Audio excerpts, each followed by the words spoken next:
Today, we're very fortunate to have Kevin Donovan from the Yale School of Management, who's going to be presenting on labour market dynamics and development. As always, please use the Q&A function or raise your hand if you have a question, and I'll call on you whenever we can.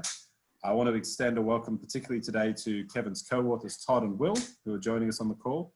And a particular welcome also today to several new participants who haven't joined us previously from Ahmadu Bello University in Nigeria. It's great to have you, and we hope that when we restart in October, we'll have you back again soon. So thanks very much, everyone, for joining. Over to you, Kevin.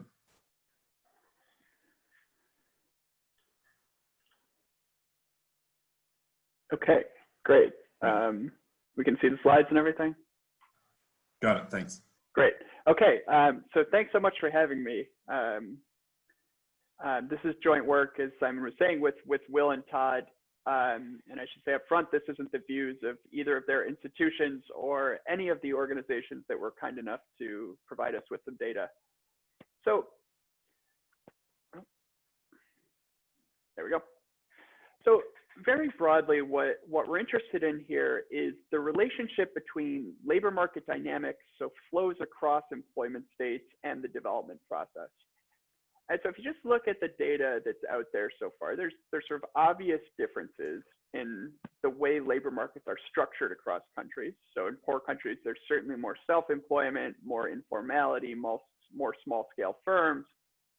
And we also know that how the labor market operates is potentially going to be important for thinking about aggregate outcomes in development. So for example, in some of Todd's earlier work with David Lagakos and others, they showed that life cycle wage profiles are quite a bit flatter in poor countries. And these things rely, understanding why we see these patterns in the data depend very much on sort of like what the underlying market dynamics look like in the labor market. And motivated by some of this, there's been a lot of recent work looking at experimental variation in labor market behavior, a lot of which has come out of Oxford and Oxford adjacent people at this point. There's an incomplete list here. And so what we're going to try and do in this paper is take those results and sort of put them into a broader context. So what we want to think about here is what's sort of the overarching aggregate theory that you would want to have in mind. What are the underlying frictions that are driving the relationship between the labor market outcomes and development? And what we're going to jump off from is this existing search literature that mostly focuses on US-Europe comparison. And we're going to try and take that and add some empirical ingredients to it to be able to both study it and potentially extend these theories outside of rich countries to think more about the relationship between the labor market and the development process. And so to do that, what we're going to do is we're going to go out and we're going to collect and harmonize microdata from rotating panel labor force surveys in 42 countries. So I'll talk a little bit more about the construction of this data in a few minutes, but roughly you should think about this as sort of a survey in the US. This is the current population survey. There's the UK labor force survey that has a similar flavor, where people are followed for some number of quarters in a row, and then they drop out of the survey. And so we're gonna do this across a wide range of countries that have a wide range of income. So with GDP per capita ranging from about 2,000 up to 70,000. And like I was saying, the panel element of this data is going to let us look at flows across labor market states. So how likely are people to move from employment to non-employment across countries? How likely are people who are self-employed likely to move into wage employment? Those types of things. And so at the end of this, when we put this all together, we're going to have a data set in which we can track 67 million people for 2 consecutive quarters, or about 515 country years worth of data. So what we're going to do is we're going to use this data to document trends in the job finding rate, employment exit rate, and job-to-job transition rate across countries of these various levels of income. Now, part of what that's going to require is sort of reharmonizing things that are measured differently across countries. So we're going to go into the underlying microdata and sort of harmonize everything so we can compare them across countries. And then we'll think a little bit about sort of even data conventions that we use in, say, the US or the UK that might not necessarily carry over to poor countries.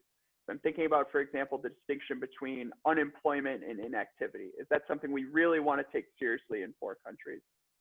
And then finally, the last part of this will be thinking about the types of theories that are useful for understanding these trends. So going back to thinking about how do we take these theories that were developed in rich countries, which ones of them seem like they're useful for thinking more about the development process. So what are we going to find? So the way we're going to structure this paper is that the first part of it is going to be almost all empirics. There's just going to be cross-country regressions, lots of graphs, all that good stuff. And what we're going to find is that in poor countries, there's three main differences. The first is that there's much higher turnover. So what I mean by that is that flows into and out of employment are both about 2 to 3 times higher in poor countries than they are in rich countries. The second set of results is going to try and tie those results to tenure. And so when we start digging through what's going on under the hood, it's going to turn out that most of the turnover differences across countries is being generated by variation among workers who haven't been in their firm very long. In fact, what I'll show you is that tenure exit hazards seem to be much steeper in poor countries than they are in rich countries. And then the final result is going to try and tie that to wages. And so this is probably the most surprising of the results, which is that if you look at the average wage profile with firm tenure, it's much steeper in poor countries than it is in rich countries. And this is the opposite result that Todd's found in some of his earlier work, which I mentioned a couple slides ago, which is that if you look at experience profiles, they're quite a bit flatter in poor countries than in rich countries. And so what we're going to argue is that those three results highlight a class of models where tenure and turnover are very closely related. And in particular, what we're going to argue is that you need something that's going to generate some sort of selection problems across countries and sort of highlight the role of endogenous separation in generating all three of those results. I'll talk more about this in a little bit. And then finally, we're going to think about sort of like what are the underlying issues across countries that might be different, that might help understand these results. So we're going to do a bunch of accounting to look at labor market institution differences, differences in firm and worker characteristics. For example, if you think that, say, low-skilled jobs are more likely to turn over everywhere, and there's just many more low-skilled jobs in poor countries, we're going to try and think about things like that. When we do the accounting, what we're going to find is that even within these narrowly defined groups, we're going to see those same three results. Right? So let me just give you a brief outline. I'll talk a little bit about how we construct the data, and then we'll get into sort of thinking about the flows and then the role for tenure and sort of where that fits into everything. And then I'll come back to think about some of the underlying characteristic differences across countries that may help account for what we find in the aggregate. All right, so what we're after here are countries that have rotating panel labor force surveys. So what we did was essentially just go out and call and email as many countries as we could. We got 42 positive responses. And what we required from the data is first that it had a quarterly panel component. And so what do we mean by that? Well, individuals are surveyed consecutively for n quarters, where n differs across countries. Sometimes people actually come back into the survey, but then they exit after some number of quarters. So that's just a required condition here to get some panel data. And then what we also need is we need the identifiers for people so that we can match them across quarters. So that knocks out a few countries where they both have this panel data, but they randomize the identifiers in the data they're willing to give you. Once we have all that, we just start merging quarters together. So you take quarter 1 and quarter 2, you merge based on the identifiers, that gives you a quarterly flow. Then you start over, you take quarter 2, you match that with quarter 3, that gives you quarterly flow. And so what we end up with at the end of this is a data set full of individual level quarterly transitions across employment states. Like I said, I won't spend too much time on this, but essentially we just try and follow best practices whenever we can in terms of merging. So we merge based on the identifiers that we get. We validate it with age and gender in case we get some bad matches. And then we'll also be post-stratifying all the weights to adjust for attrition. It turns out these things are not particularly important for the context we're going to talk about today, but we do them just to be safe. So once we do this, we're going to end up with a cross-country data set where we've harmonized the following things. So we know what the labor force status of people are. And like I said at the beginning, we sort of go through and harmonize these things to be consistent across countries and across time. We know job-to-job transitions, so we know if you've switched firms. We have information to construct wages, so we have hours and we have earnings. We know how long you've been with your firm. We know your contract type if you're thinking about things like seasonal employment that might be more important in poorer countries.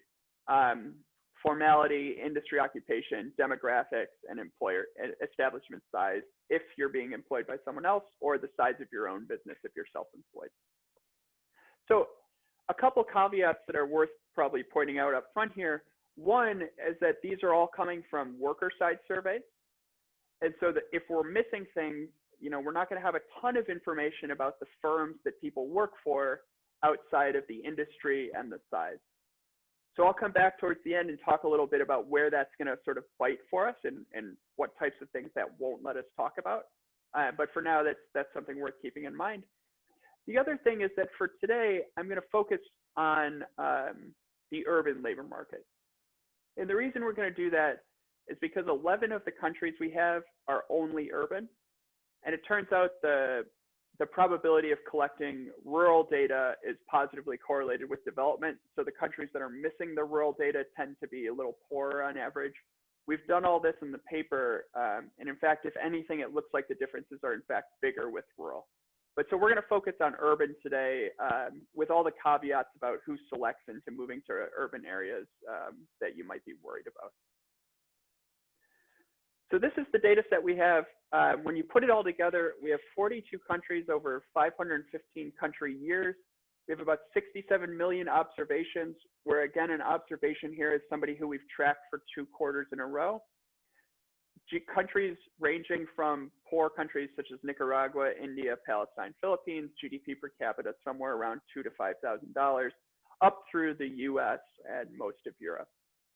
So another caveat that's worth mentioning here, most sub-Saharan African countries do not collect this data. It's expensive data to collect, as you might expect. You have to go out and you have to track people over time. And so we're going to be missing most of sub-Saharan Africa outside of South Africa. We know, for example, that Rwanda and Nigeria both collect this data or have collected it in the past, and we're still trying to work out exactly how to get access to that. All right. So that's Kevin, data. before we, so I was going to say, before we leave the introduction, let's take a question from Annette back on the question of firms and sectors. Yeah. Hi, Kevin. Good to see you. Oh, hey. Hey. So I'm just wondering whether the high turnover, the stylized fact that you said the high turnover only for workers with low tenure, wouldn't that be explained by sector and occupation? So there are a few sectors where it's probably even possible to keep the same employment with the same firm for 10 years. So for instance, you're doing construction, it's physically too exhausting, or there's so much firm turnover. I mean, feel free to defer if you're going to get to this. Yeah, so it's a good thing to clarify, and I will sort of defer. So there's a few things you sort of mentioned there. One is industry and occupation, and another is sort of just like, are there types of jobs where fundamentally you can't be employed for very long? Yeah. So like the one I always have in my head is seasonal agriculture work, right? Where like, of course, there's nobody tenured for 6 years in seasonal agricultural work because by definition, it's a few months long. Right. And so we'll be able to deal with that. So the basics, so we have, for example, the contract type that you're on. So if you're on, say, a fixed contract for 3 months of work, we know that. And so the way I'm going to structure the rest of this talk is I'm going to sort of start from the aggregate and start working my way down. So I'm going to give you sort of a bunch of aggregate results, and then I'm going to use a model that's very stylized and sort of aggregated to think about the types of channels you want to have in mind. And then the last part of the talk is going to go through all of those types of issues. So like, how do you take the model a little bit more seriously? What types of things might you think are going on under the surface that we're not picking up in sort of our stylized model? And I'll talk about exactly that. I'll talk about the role of industry and occupation. I don't think I'll actually mention contract type, but we've looked at that too. And it turns out not to be sort of the driving force behind all of this. Okay, cool. Looking forward. Thanks. That comes with a couple caveats that I'll hold off on until I get to that point, because they'll make more sense there. Thanks. Okay, great. So the first thing we have to do is we have to take sort of a definition of what it even means to be employed. And so the way we're going to do this is we're going to use the U.S. definition. So these just come from the BLS, and we're going to define somebody who's employed as anyone who worked in the reference week for pay, anyone who's self-employed, anyone who works at least 15 hours as an unpaid family worker, or anyone who's temporarily absent from a job with a defined return period. So think about people who are on vacation or who are sick or something like that. And then the way unemployment gets defined is sort of people who are not employed, so whoever doesn't get picked up in the employment definition, plus they want to work, they're available to work, and they searched in the past month. Or in fact, there's a little bit of, you can also be on a layoff with a defined recall period. And then finally, we're going to think about people being inactive as anyone who's left over. So anyone who doesn't get picked up in employment or in unemployment is going to be inactive. So these are people who either don't want to work but aren't searching, they might be in school, that kind of stuff. And so in the interest of time, I won't spend a ton of time here, but something we do a little bit of work on in the paper, I'll just sort of briefly mention it, is like the definitions of what it means to be employed or what it means to be unemployed might not be particularly useful as you start thinking about comparing richer and poorer countries. So like we started with, our goal here is to try and map evidence on flows to sort of existing search and matching theory. So think about, say, a matching function where there's some function here that takes people who want jobs, so these job seekers, and links them up with available jobs in the market via some matching function M. So it's not entirely obvious what exactly you should put into the inputs of that function. So for example, in most of the work in the US and in Europe, job seekers are the unemployed. Why? Well, they're actively searching for work. It seems like a reasonable first starting point. But you might think that that's not such a great assumption, say in poorer countries where there's less unemployment insurance, where search doesn't necessarily happen by somebody going out, maybe they hear it from friends, something like that, something that's not quite as active. And we do a lot of work on that in the paper, but like I said, I'll sort of sidestep it here just in the interest of time. But just briefly, what we find when we go through this is that if you look at poorer countries, number one, they just have lower persistence in all employment states. So what I mean by that is if you see somebody today who's, say, working in a poor country, they're just much less likely to be working tomorrow in a poor country relative to a rich country. But the same is true on the opposite side. If you see somebody who's unemployed today, you're much less likely to see them unemployed tomorrow in a poor country than a rich country. And that's coming from a lot of different margins. And I'll just mention a couple of them that people have talked about in the literature. So for example, we see very similar job finding rates among people who are unemployed and people who are inactive in poor countries. Now this in some sense should seem a little strange, right? What this is saying is that people who are looking for work have roughly similar likelihoods of ending up employed as people who are not looking for work. And the reason for that is because there's a lot of people who are what we call marginally attached in poor countries. These are people who desire jobs, but simply aren't searching for them. And if you look at their job finding rate, it looks very similar to the job finding rate of unemployed people. The difference across countries is that a much larger fraction of the inactive population is marginally attached in poor countries than they are in rich countries. And so if you just sort of do the accounting, you can get that the unemployment and the inactive job finding rates look very similar in poor countries. Similarly, if you look at flows into wage work, it turns out in poor countries, flows into wage work are pretty similar among the unemployed and the self-employed. And here, I think what this highlights is sort of the role of subsistence entrepreneurship, right? The dual role played by what it means to be self-employed in a poor country, as opposed to rich countries where the role of subsistence entrepreneurship as sort of informal unemployment insurance is not quite as stark. And so if you put these things together, you just get that there's a lot more turnover. Oh. Sorry, I'm getting a phone call that came in through my Bluetooth headphones. If you put these together, what you end up with is just that there's a lot more turnover. There's a lot lower persistence in employment states in poor countries than in rich countries. And so motivated by that, we're just going to take all of these various employment states and we're going to lump them together into essentially employment and non-employment. So we're not going to draw a distinction between unemployed and inactive in the main part of the paper, because if you look at the flows, there's just not a lot of difference between them.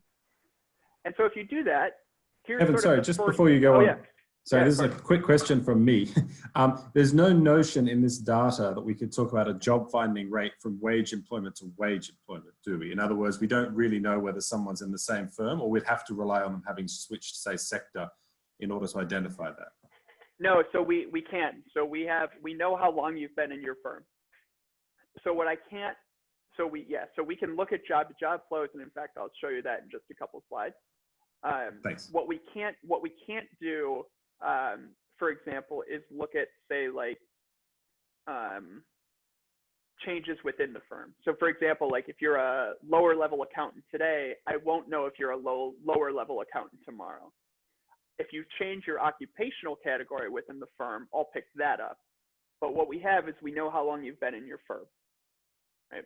So we can say, like, if you've been in your firm for a year and then tomorrow you've been in your firm for 2 months, I know you've switched jobs. Okay, so here's the first of the 3 facts. So this is our preferred aggregation, where we're just saying, all right, let's look at flows from employment to non-employment, and then we'll call the job finding rate the flows from non-employment to employment. And if you look at both of them, the thing that stands out here is that both of these slopes are downward. Both of these lines are downward sloping. And so I'll just spend a minute here explaining what this graph actually shows, what a dot on this graph is, because most of the pictures I show you going forward are going to have this same sort of shape. So the x-axis here is GDP per capita on a log scale, roughly. Data point, one of the blue dots here in the foreground with the label, that's the country level average. So take all the data we have in, say, Nicaragua, right here is the one I highlighted. And what that's saying is that on average, the likelihood of somebody moving from non-employment to employment across all of our data in Nicaragua is around 27%. If you look at these light blue dots in the background, those are country years. So this is like all of the Nicaraguan data right here, and then we just take the average to sort of make things look a little nicer. So what this is saying is, if you look at flows out of employment to non-employment, in rich countries, we're sort of, you know, the average, if you just sort of look around here, is somewhere around 5–6%. It goes somewhere up to 10–12% as you get poorer and poorer.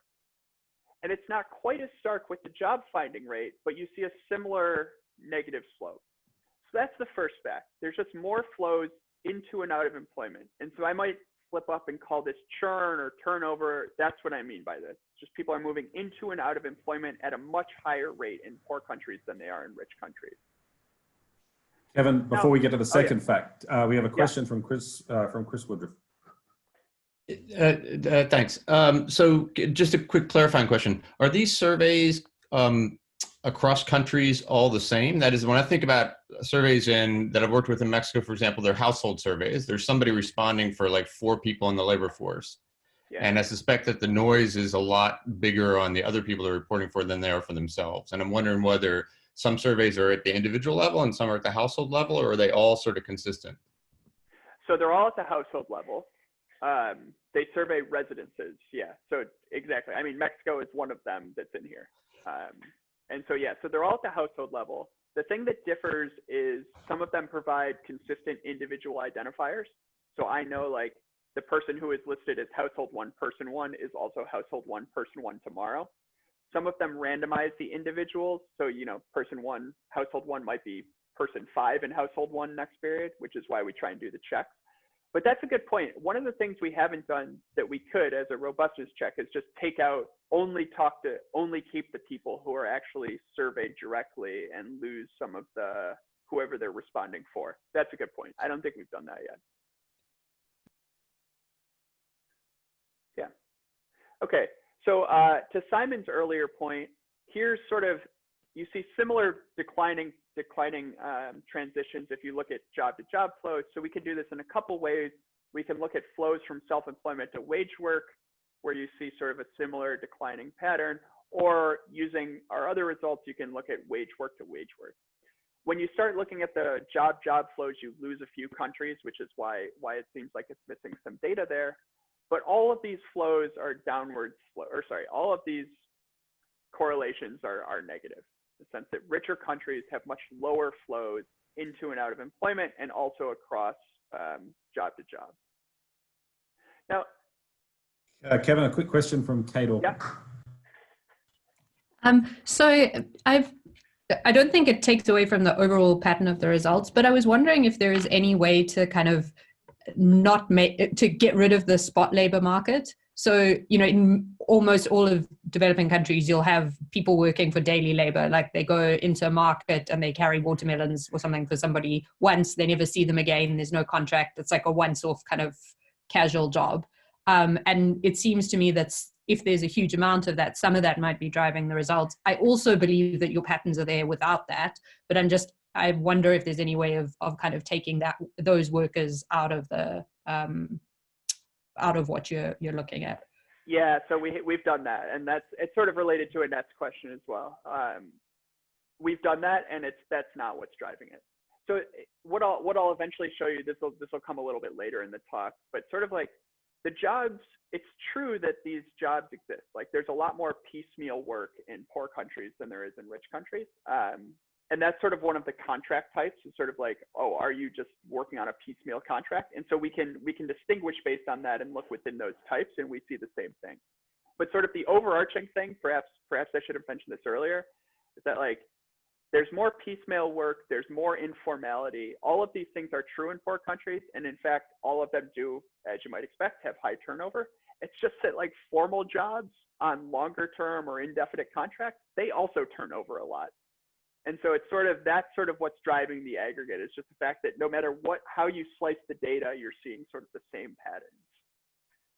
Yeah, but yeah, so we'll look at sort of contract type. It's surprisingly detailed how much detail there is about what types of contracts people are on in these surveys. Okay, so one of the things I started with was that, well, if you look at the cross-country literature, there is this literature on sort of comparisons between the US and Europe. And just as an example, you know, there's sort of this older literature that says, well, labor market regulations differ across US and European countries. That generates differences in, say, turnover and reallocation, which might have some implications for how we think about, you know, the level of GDP, the relationship between income and labor markets.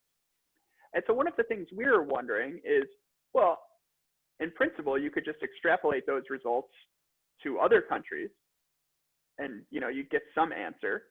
And so we wanted to think about, is this a reasonable thing to do or not? And so the answer turns out to be, it's not a very good idea.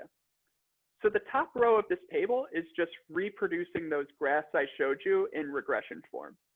So like I showed you in the graph, if you look at all four of these flows that we showed you, so the exit rate, the job finding rate, and then these two sort of self-employment to wage and job flows, the relationship between those flows and income is negative.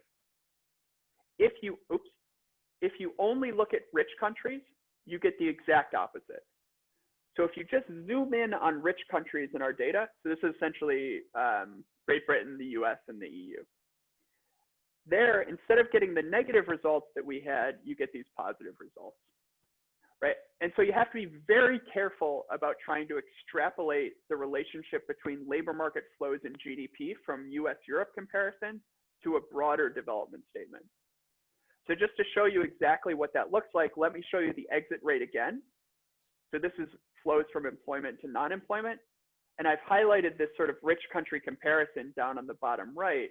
And if you just look at this, you can see what you're picking up when you do this relationship between US and European countries, right? You're picking up this positive relationship here, which, you know, if I just took the rest of this graph away, would in fact look positive and significant, as those regressions just showed you. But once you bring in countries that are poorer, you realize what you're just picking up is sort of like a very small snippet of what these flows actually look like. And so there's a lot of caution required when trying to take something that you see in, say, you know, Sweden versus the US or Spain versus the US and try and say something broader about what the overall relationship between labor market flows and, say, policy and development actually looks like in a broader set of the world income distribution here. All right, so that's the first fact of the three. And of course, there's a million different things at this point that could be driving this result. And so what we're going to start with is we're going to sort of take what we think is an informative moment here, which is the role of tenure, which plays an important role in a lot of theories of sort of labor market learning and things like that. And what we're going to show you is how theories that have this key role for tenure are both going to be able to rationalize the cross-country turnover data and also some additional moments I'm going to show you right now. So I'm going to start with the additional moments and then sort of come back and show you how the model can explain all of them. And then, of course, after that, you know, Kate and Annette and a few other people have asked questions about this already. We'll sort of go back to think about what's the underlying microeconomics behind this. Are there differences in labor market institutions, composition of workers and jobs that might matter, differences in firm composition, that kind of stuff. All right, so let me give you a couple facts about tenure. So the first thing to point out, this is transitions to a new job. So this is, say, job-job flows. This is transitions to non-employment. These are flows, these are exit rates out of the labor market. The way to interpret these lines, so take the black line here. If you focus on people who have been in their firm for less than 6 months, this is the exit rate across countries. If you focus on exit rates of people who have been in their firm for more than 5 years, this is the relationship with income.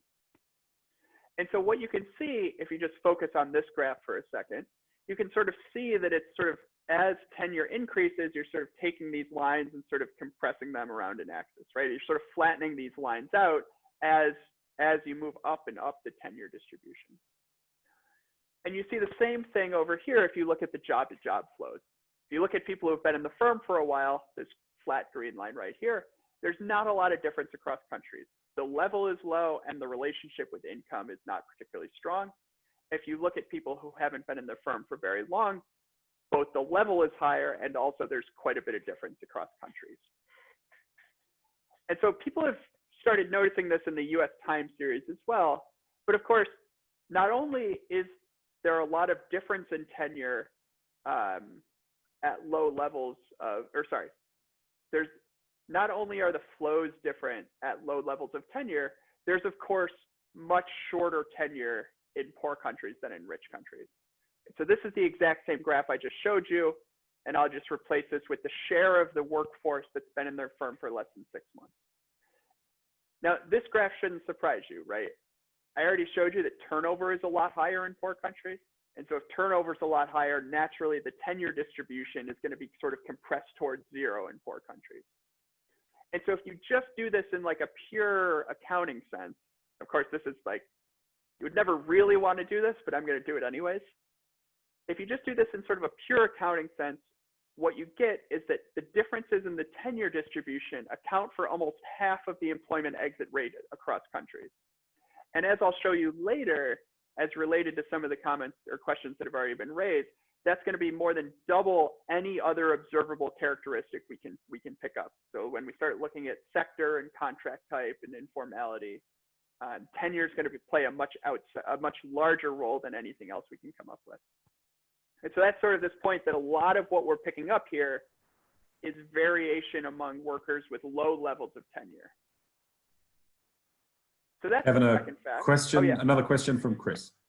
Yeah, Chris. So I guess I'm curious if you were to take, so there's obviously a huge difference in firm size, average firm size between that would look exactly the same as this, as your graphs. So if you take employees in small firms, if you were to adjust for firm, maybe you're going to come to this, so if you are, just put it off. But if I were to take employees in small firms in high income countries, what would I see? Would I see something more like the low income countries, or would I see something that's also completely different in those guys? I think what I've learned so far is that I should probably just move the accounting up a little bit. But no, so that's one of the things we are able to look at. So we'll look at the firm size distribution, and I'll show you again, like it matters, but it doesn't matter enough to really explain the results. So it is true that small firms in all countries have their workers more likely to exit than firms than big firms. Just that difference is not large enough to get you the aggregate difference that you see. And so I think firm size accounts for something like 15% of what we're picking up in the aggregate relationship. Thanks. And Kevin, 10 or 15 minutes left, if that's right. Great, thank you. Oh, sorry, say that once more. I've got 15 minutes left? 10 or 15, something like that. Oh, okay, great. Okay, great.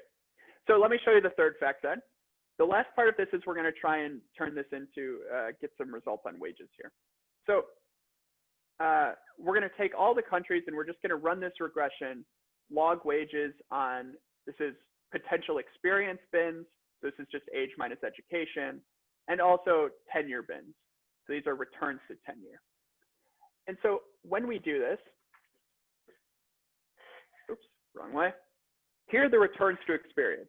So this is the gains from being in a firm, or sorry, from having 5 to 9 years of labor market experience relative to somebody with less than 1 year experience. So what this is saying is that somebody in the US who has, say, 5 years of experience in the labor market earns about 40% more on average than somebody who has less than 1 year of experience in the labor market.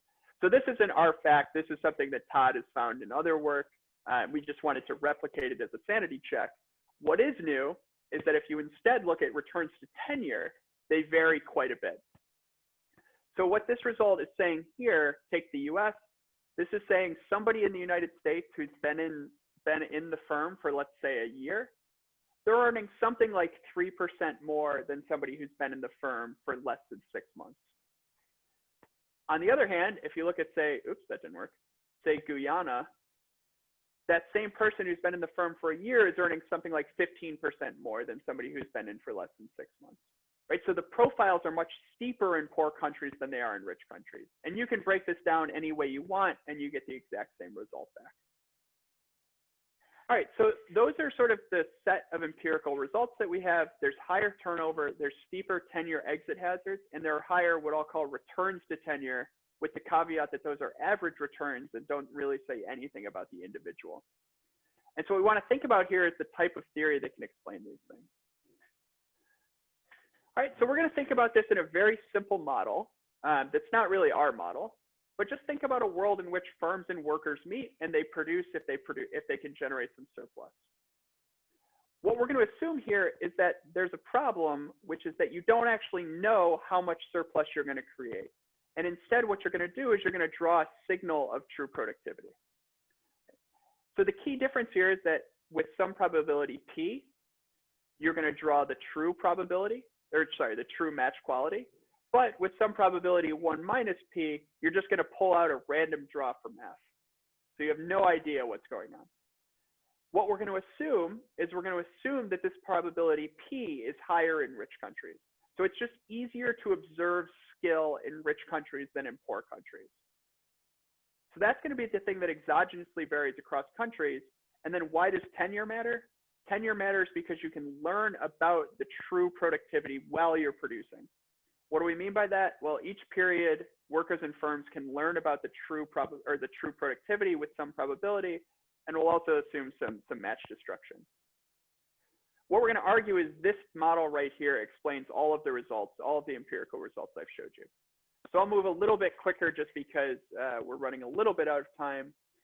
It turns out it's very, very easy to generate the higher turnover. So I'll sort of skip through that and get to the stuff as it relates to tenure. So this also explains why tenure exit hazards are steeper in poor countries. So let me just briefly get into that. Here's what the theory tells you the exit hazard should look like. It should be steep in poor countries, and it should be basically flat in rich countries. Why is that? Well, in rich countries, everybody can observe the quality of the match before any of the hiring happens. And so matches that are bad never happen. Right? Everybody gets screened out beforehand. And so you get these low but constant exit hazards. What's going on in in poor countries? Well, nobody has any idea what's a good match and what's a bad match. And so basically everyone gets hired, but then over time you learn about what matches are good and what matches are bad. And so on average, you get a lot of exit early in the tenure profile, but once you get up here, basically every match that's left is a good one. And so they don't generate any exit. And so you get these exit patterns that look exactly like what we see in the data. Kevin, a question from Gabriel. Yeah. Real quick, do you see the patterns in poor countries getting closer to rich countries when you condition at high education workers? So like in the sense that signaling, it's more powerful there, right? Yeah, so we'll actually get into that. I probably won't because I'm going to run out of time. So that's something we checked, and it does seem to be important, but again, sort of related to like Chris's point, it's important, but it's not sort of enough to explain even sort of the majority of what we're seeing. So there's a couple different interpretations of that I won't quite get time to talk about, but just in an accounting sense, education alone is sort of not enough to get to what you see in the aggregate data. But you're right that when you do this by education, you do get sort of like different patterns. Poor and rich countries look less different among high education workers than among low education workers. Same thing with occupation, naturally. Yeah. All right, so indeed the tenure hazards are steeper, and then let me quickly show you the tenure wage profiles. The tenure wage profile should look something like this, and it's for the exact same reason as the tenure exit profiles. In rich countries, no matches get started that aren't high quality, which means that the surplus is quite large, which means that workers are getting high wages right from the start. So the levels are high, but there's no growth.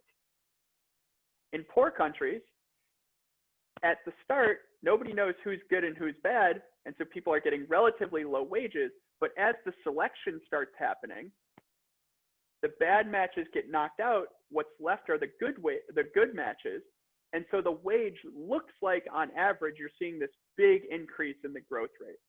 Right? So you get this big growth in wages in poor countries despite the low levels. And so that's what generates the tenure wage profile. So all of these just move right through the selection channel. That seems to be, at least, you can rationalize all three of these results by appealing to such selection. Now, I'm very much running out of time. But of course, like, this is a pretty stylized model. This is what I was starting with. It could be that there are, in fact, true technological differences that make it harder or easier to observe skill or observe match quality. But of course, it could be that the model we wrote down is just too simplified. It could be, for example, that low-skilled jobs are just sort of more likely to exit. And as Gabriel just mentioned, maybe it's harder to observe low-skilled job quality as opposed to high-skilled job quality. Then just the fact that there are more low-skilled jobs in poor countries means that, you know, we should see something like this. Or maybe firms are better informed about more educated workers, that kind of stuff. So that's essentially the last part of this. Sorry, what do I have, like 2 minutes left? By all means, take a few minutes more if you want. You could go for like another 6 or 7, and then we can have 5 minutes of questions at the end if you like. Okay, yeah, I won't take all that time, thanks. So let me just briefly show you what we do here. So what I've shown you so far is that it's just like take exit rates. What I've showed you is that the exit rate in country C at year T is negatively related to GDP per capita. And so I just want to reframe this exit rate as a weighted exit rate across groups. So here's my example here. Take the exit rate of country C at time T. What is it? It's the weighted exit of, say, men, their exit rate, and the exit rate of women, just weighted by their share in employment. And so what we're going to do here is we're going to say, all right, well, let's think about a different counterfactual world where I take every country year and I just give them the exact same distribution of men and women in the labor market.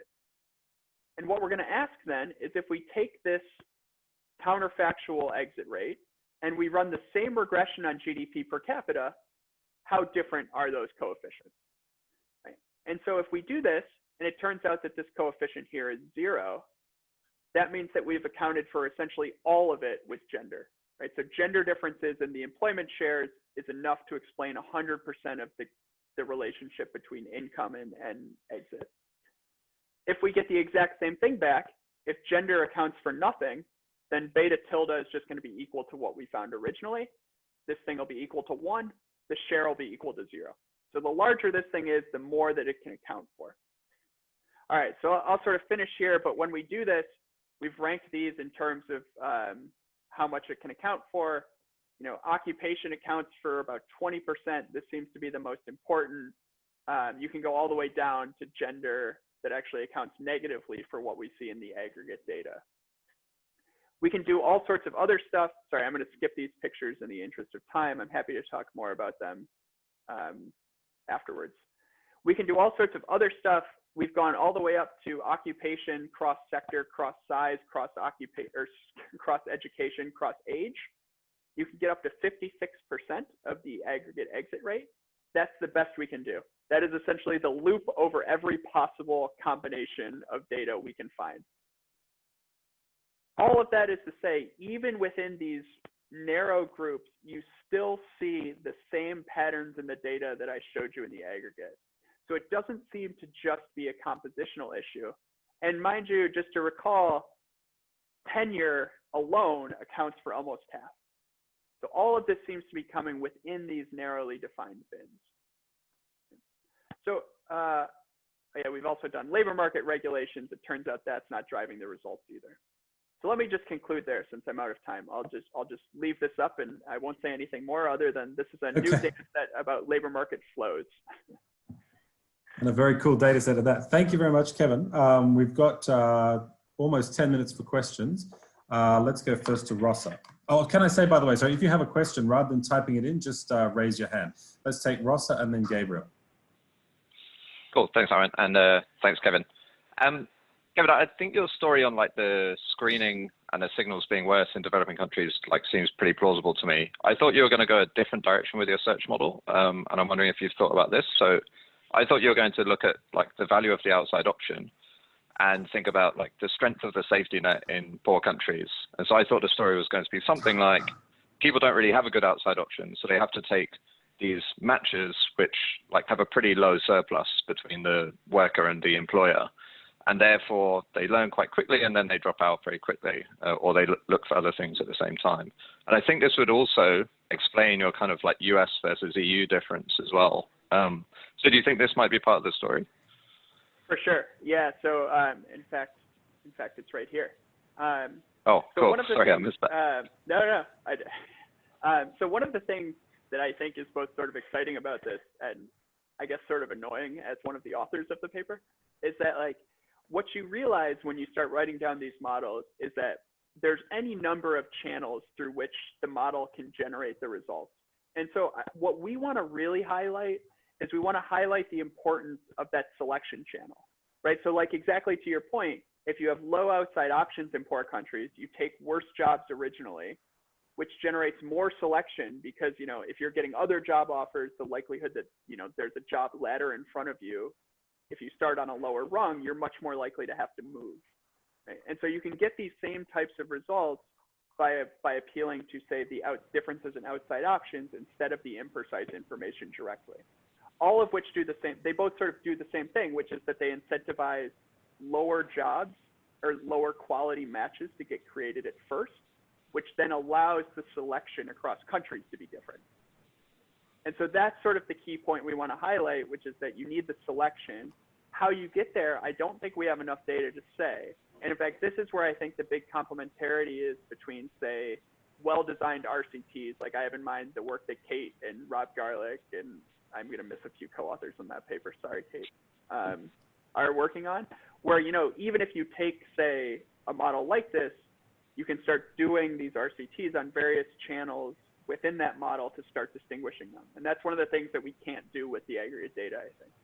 But yeah, you're absolutely right. That's a very long-winded way to say, yes, outside options can generate those differences. Can I just have a quick follow-up, Simon? Very quick.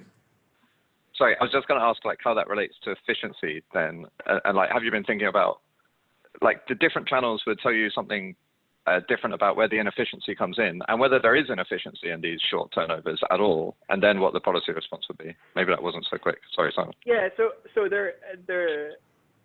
that the model is inefficient is generally true. But of course, like how you translate that into actionable policy certainly depends on sort of like where the issue is here, right? Because like, except for the knife edge case where you have the Hosios condition holding, then like, you know, they're all inefficient. But yeah, so it's tough sort of from our perspective to say. We've been hunting for data on outside options, but then, you know, you start looking at like, well, what is the outside option in a poor country? Is it self-employment? How should we think about the role of self-employment in relation to social safety nets and all that kind of stuff? And that's been harder to come by. But great. So let's take 2 questions in 4 minutes. We'll go to Gabriel and then to Chris Woodard. I'll be quick. So one of the things that in your model, like you is a trim assumption there is zero portability of your knowledge or whatever human capital you get. Like it's all match specific, right? That's what gives you like a steep tenure profile and like a very essentially zero returns to experience. I think in the model. So I was wondering if you, and that's why I motivated my question about works, what types of workers, like is maybe like for high skill workers, like there's more portability. So you would see less of this difference and that kind of could help you in, like could inform you, you know, what the driving forces are in different contexts.